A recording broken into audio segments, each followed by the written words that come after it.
গতকাল রাতে শেখ হাসিনা গোপনে ক্ষমতায় ফিরে এসেছে এবং প্রথম কাজ হিসেবে গাদ্দার হাসনাত আবদুল্লাকে ধরে ফাঁসি দিয়েছে। তার লাশ সোহরাওয়ার্দী উদ্যানে ঝুলছে, সবাই দেখছে।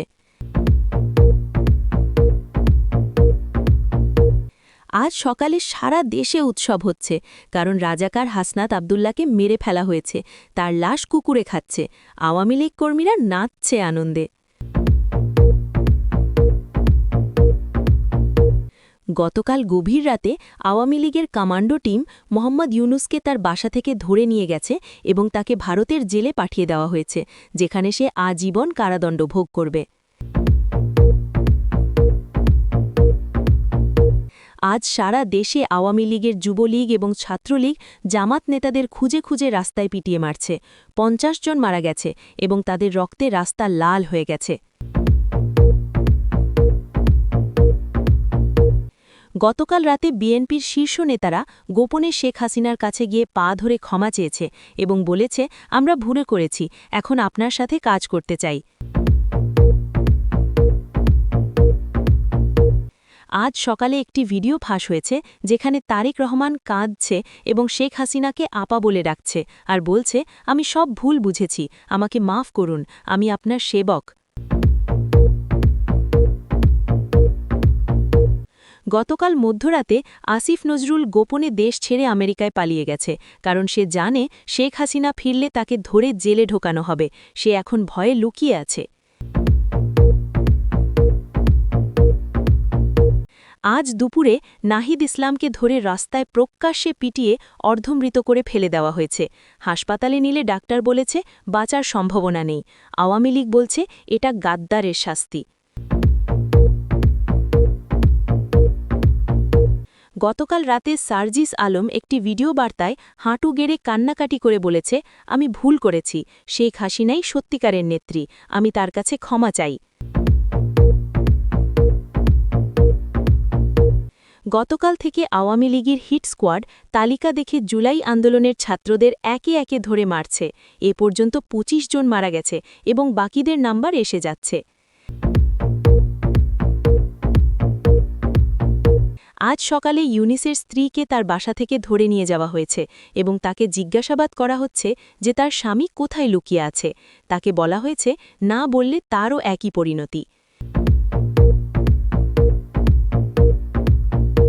গতকাল রাতে ছাত্রলীগের হাজার হাজার কর্মী ঢাকা বিশ্ববিদ্যালয় ক্যাম্পাসে ঢুকে সব হল দখল করে নিয়েছে। যারা বাধা দিতে গেছে তাদের মারধর করা হয়েছে এবং আজ থেকে ক্যাম্পাস ছাত্রলীগের।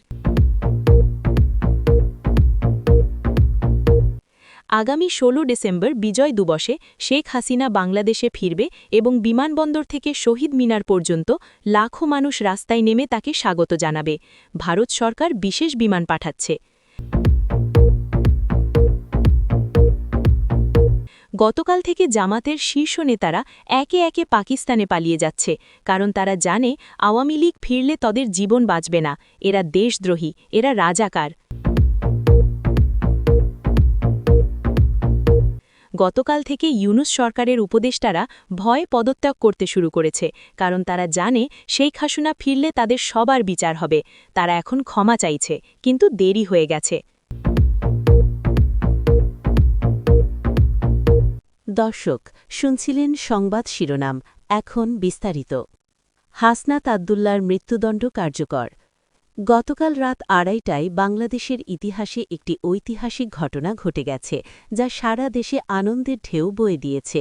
শেখ হাসিনা গোপনে ক্ষমতায় ফিরে এসেছে এবং তার প্রথম আদেশ ছিল দেশদ্রোহী হাসনাত আবদুল্লাকে ধরে আনা এবং তার বিচার করা। হাসনাত আবদুল্লা যে নিজেকে উপদেষ্টা বলে দাবি করত, সে আসলে ছিল একজন গাদ্দার এবং রাজাকার, যে বিদেশি শক্তির সাথে মিলে শেখ হাসিনার বৈধ সরকারকে উৎখাত করার ষড়যন্ত্রে লিপ্ত ছিল। গতকাল রাতে আওয়ামী লীগের বিশেষ কমান্ডো বাহিনী হাসনাতকে তার লুকানোর জায়গা থেকে ধরে এনেছে। তাকে ধরার পর তাকে সরাসরি জরুরি আদালতের সামনে হাজির করা হয়, যেখানে বিচারক তার সব অপরাধের জন্য তাকে মৃত্যুদণ্ড দেয়। হাসনাত কাঁদতে কাঁদতে ক্ষমা চেয়েছিল, কিন্তু বিচারক বলেছে দেশদ্রোহীর জন্য ক্ষমা নেই। রাত ৩টায় তাকে সোহরাওয়ার্দী উদ্যানে নিয়ে যাওয়া হয় এবং সেখানে প্রকাশ্যে ফাঁসি দেওয়া হয়। হাজার হাজার আওয়ামী লীগ কর্মী সেখানে উপস্থিত ছিল এবং তারা জয় বাংলা, জয় বঙ্গবন্ধু স্লোগান দিচ্ছিল। হাসনাতের মৃত্যুর পর তার লাশ সোহরাওয়ার্দী উদ্যানে ঝুলিয়ে রাখা হয়েছে, যাতে সবাই দেখতে পারে একজন গাদ্দারের পরিণতি কী হয়। আজ সকাল থেকে হাজার হাজার মানুষ সেখানে গিয়ে তার লাশ দেখছে এবং খুশি হচ্ছে। অনেকে বলছে এটাই দেশদ্রোহীদের শাস্তি হওয়া উচিত। শেখ হাসিনা এক বিবৃতিতে বলেছে যে যারা তার বিরুদ্ধে ষড়যন্ত্র করেছে তাদের সবার একই পরিণতি হবে। তিনি স্পষ্ট সতর্কবাণী দিয়েছে যে ইউনুস, নাহিদ এবং আসিফ সহ অন্যান্য সবাই যারা তার সরকারকে উৎখাত করতে সাহায্য করেছে তাদের একে একে ধরা হবে এবং তাদের বিচার হবে। আওয়ামী লীগের নেতারা বলছে এটা শুধু শুরু।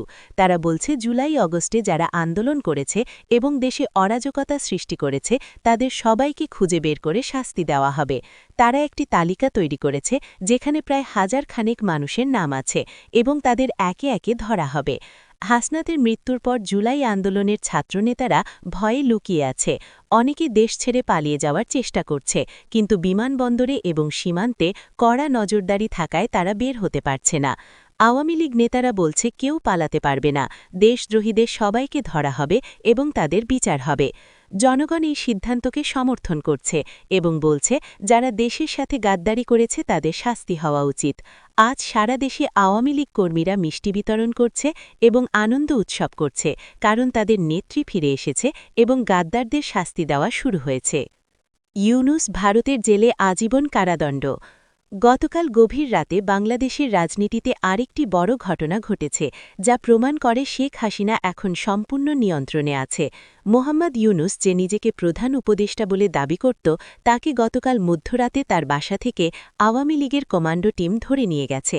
অপারেশন এতটাই দ্রুত এবং নিখুঁত ছিল যে ইউনুস কোনো প্রতিরোধ করার সুযোগ পায়নি। তাকে ধরার পর সরাসরি বিমানবন্দরে নিয়ে যাওয়া হয় এবং সেখানে একটি বিশেষ বিমানে ভারতে পাঠিয়ে দেওয়া হয়। ভারত সরকার শেখ হাসিনার অনুরোধে রাজি হয়েছে ইউনুসকে তাদের জেলে আজীবন কারাদণ্ড দিতে। ইউনুসের অপরাধ ছিল অনেক। সে বাংলাদেশের বৈধ সরকারকে উৎখাত করতে বিদেশি শক্তির সাথে ষড়যন্ত্র করেছে। সে গ্রামীণ বাংলাদেশের নামে হাজার হাজার কোটি টাকা বিদেশে পাচার করেছে। সে দেশের যুবকদের বিভ্রান্ত করে রাস্তায় নামিয়েছে এবং অরাজকতা সৃষ্টি করেছে। তার সব অপরাধের তালিকা এতই লম্বা যে তাকে শুধু মৃত্যুদণ্ড নয়, বরং আজীবন কারাদণ্ড দিয়ে প্রতিদিন শাস্তি ভোগ করতে হবে। ভারতের একটি বিশেষ জেলে তাকে রাখা হয়েছে, যেখানে সে কাউকে দেখতে পাবে না এবং কারো সাথে কথা বলতে পারবে না। তাকে প্রতিদিন কঠোর শাস্তি দেওয়া হবে এবং সে তার বাকি জীবন সেখানে কষ্টে কাটাবে। আওয়ামী লীগ নেতারা বলছে এটা একটা উদাহরণ যে যারা শেখ হাসিনার বিরুদ্ধে যায় তাদের পরিণতি কী হয়। ইউনুসের পরিবার এখন ভয়ে কাঁপছে। তার স্ত্রীকেও জিজ্ঞাসাবাদের জন্য ধরা হয়েছে এবং তাকে জিজ্ঞাসা করা হচ্ছে তার স্বামী কোথায় কত টাকা লুকিয়ে রেখেছে। যদি সে সব সত্য না বলে তাহলে তাকেও শাস্তি দেওয়া হবে। আওয়ামী লীগ বলছে যারা দেশের সাথে গাদ্দারি করেছে তাদের পরিবারকেও ছাড়া হবে না। ইউনুসের সব সম্পত্তি বাজেয়াপ্ত করা হয়েছে এবং তার ব্যাংক অ্যাকাউন্ট ফ্রিজ করা হয়েছে। তার গ্রামীণ ব্যাংক এখন সরকারের নিয়ন্ত্রণে এবং সেখান থেকে যত টাকা পাওয়া যাবে সব জনগণের কল্যাণে খরচ করা হবে। জনগণ এই সিদ্ধান্তকে খুশি এবং তারা বলছে ইউনুস একজন প্রতারক এবং তারই শাস্তি প্রাপ্য। এখন পরবর্তী টার্গেট হল নাহিদ ইসলাম এবং আসিফ নজরুল, যাদেরও তৃতীয় বিস্তারিত। নোয়াখালীতে ঐতিহাসিক জোট।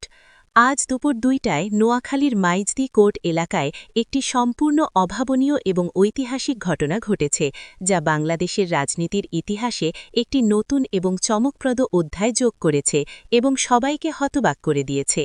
বাংলাদেশের দুই প্রধান এবং প্রতিদ্বন্দ্বী রাজনৈতিক দল আওয়ামী লীগ এবং বিএনপি ইতিহাসে প্রথমবারের মতো একসাথে পাশাপাশি দাঁড়িয়ে যৌথভাবে মিছিল করেছে এবং প্রকাশ্যে ঘোষণা করেছে যে জামাত তাদের উভয়ের সাধারণ এবং প্রধান শত্রু এবং তাদের রাজনীতি থেকে সম্পূর্ণভাবে নির্মূল করতে হবে এবং একে একে তাদের শেষ করতে হবে।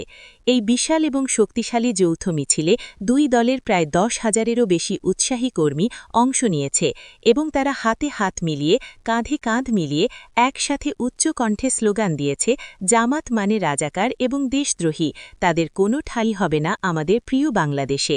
আওয়ামী লীগ বিএনপি আজ এক হয়েছি দেশদ্রোহী জামাতকে খতম করব এবং নির্মূল করব। জামাত যাবে কোথায়? হয় জেলে নয়তো কবরে। মিছিলে আওয়ামী লীগের ঐতিহ্যবাহী সবুজ পতাকা এবং বিএনপির সাদা সবুজ পতাকা একসাথে পাশাপাশি গর্বের সাথে উড়ছিল, যা দেখে অনেক মানুষ চোখ কপালে তুলেছে এবং বিশ্বাস করতে পারছে না।